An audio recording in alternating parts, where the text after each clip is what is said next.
Et bonjour à tous. J'ai l'impression que ça fait une éternité que j'ai pas fait de vidéo. C'est la dernière fois, j'avais groupé, j'en ai fait plusieurs à la fois, puis je les ai publiés au fur et à mesure. Donc aujourd'hui, je vous retrouve pour vous parler de migraine. Alors, je vous avais mis un petit mot sur la page Facebook en vous disant, voilà, le premier qui met un commentaire, ce sera le sujet qui sera traité. Et évidemment, il y a quelqu'un qui a mis un sujet sur la migraine. Donc c'est parfait, puisque c'était dans la liste en fait des sujets que je voulais traiter. Alors,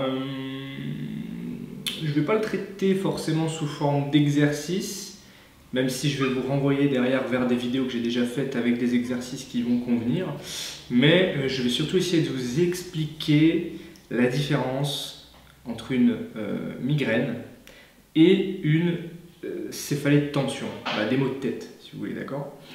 Donc la migraine, c'est un problème qui est assez particulier puisque en fait déjà dans le mot, dans le nom migraine, on devine un petit peu déjà ce qu'il va y avoir derrière. Donc migraine, si on sépare le mot en deux, étymologiquement il y a mi qui va venir de hémi, en gros, qui veut dire la moitié, et graine qui vient à la base de crania, je crois, crania qui a fini en grania, qui veut dire en fait le crâne. Donc en fait la migraine, ça va être une douleur qu'on va ressentir essentiellement sur une seule partie de la face, enfin de la tête en tout cas, pas forcément que de la face, mais de la tête. On peut dans certains cas évidemment le ressentir également dans toute la tête. Ça va être une douleur qui va être généralement pulsatile. On va avoir du mal à regarder la lumière, ça va nous faire très mal. On va être très sensible également au niveau des bruits. La douleur peut être très intense et elle est pulsatile, ça je vous l'ai dit, et elle est aggravée à l'effort. C'est-à-dire que quand on souffre de migraine, voilà, on a un peu ce schéma clinique là. Et au niveau de la durée, ça va durer, en règle générale, ça dure de quelques heures à des fois une journée ou deux. Mais après, ça s'en va. Et entre les crises, voilà, on n'a pas mal. Voilà, c'est vraiment des crises de migraine. Alors on peut la sentir arriver, c'est-à-dire qu'on peut avoir des signes, on peut avoir des voiles au niveau des yeux ou des choses comme ça. C'est ce qu'on appelle ça l'aura, c'est-à-dire que c'est des migraines avec aura, des migraines qu'on va sentir arriver où il y a des manifestations visuelles par exemple.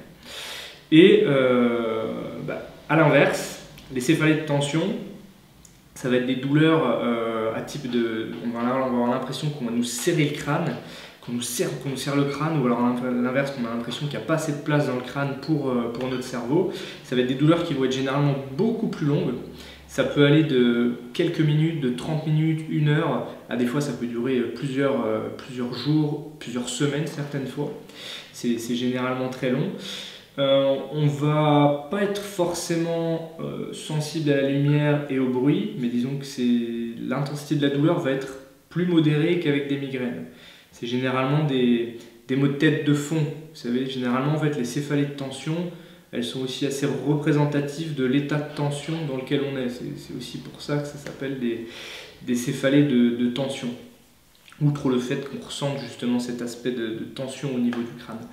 Là par contre, elles peuvent être soulagées par l'effort, contrairement à la migraine, et il n'y a pas cette activité pulsatile.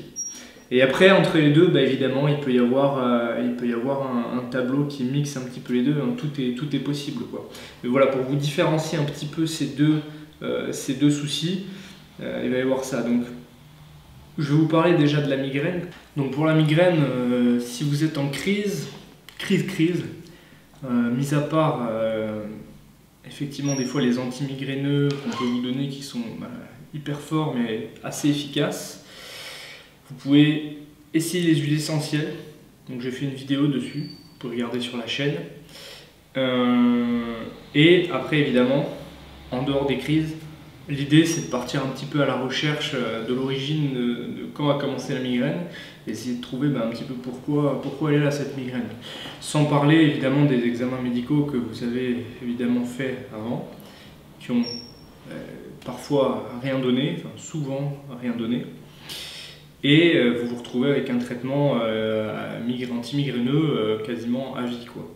Donc le but c'est évidemment c'est pas de rester sur un traitement antimigraineux, c'est de réussir à trouver qu'est-ce qui va pouvoir soulager. Donc il n'y a pas que l'ostéopathie, il n'y a pas que l'ostéopathie loin de là, il peut y avoir également tout un tas d'autres thérapies. La kinésithérapie peut évidemment aider, la kinésiologie peut aider, il y a tout un tas de thérapies, la sophrologie, enfin bref, tout ce qui va permettre de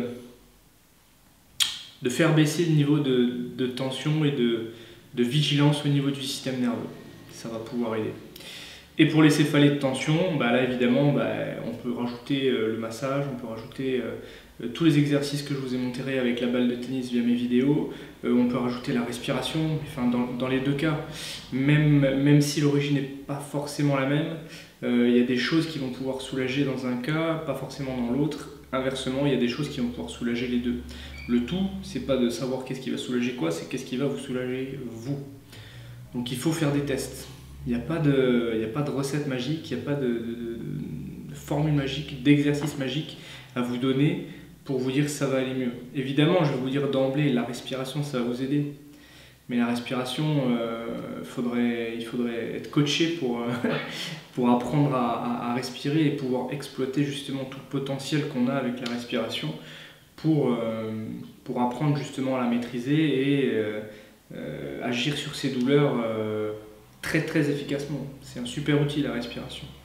Vous pouvez checker sur internet, il y a Wim Hof là, qui fait pas mal de vidéos qui sont sympas justement sur la respiration et qui vous guide justement, c'est une sorte de respiration guidée souvent qu'il fait dans ses vidéos. Vous pouvez aller voir, donc ça s'appelle Wim Hof, W-I-M, plus loin H-O-F ou 2 F, enfin, vous tapez, vous trouverez. Et donc pour les céphalées de tension, même combat. Trouvez quelque chose qui arrive à vous soulager en dehors de la médication, quoi. Parce que la médication, l'inconvénient, c'est qu'on devient vite dépendant. Dès qu'on a un mal, on en prend. Et derrière, on devient quelque part un peu résistant à la médication.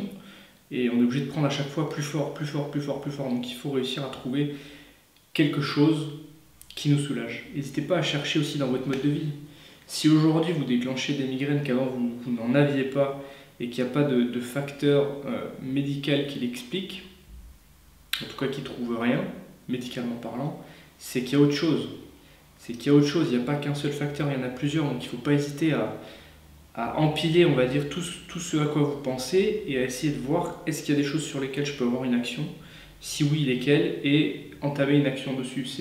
Il faut raisonner vraiment non pas par j'ai mal là, donc ça doit être à cause de ça, mais j'ai mal là, donc il va falloir que je cherche un petit peu tout ce qui va pouvoir impacter ça. Donc alimentation, les relations qu'on entretient avec notre famille, avec nos amis, avec le monde qui nous entoure, la façon dont on va gérer nos émotions, la façon dont on bouge, et si on bouge, est-ce qu'on fait du sport, est-ce qu'on fait pas de sport, enfin vous voyez, c'est vraiment global ce qu'il faut prendre en compte dans ce type de problème-là. Je vous laisse réfléchir là-dessus. Réagissez dans les commentaires, et puis écoutez, je vous dis à la prochaine vidéo. Ciao!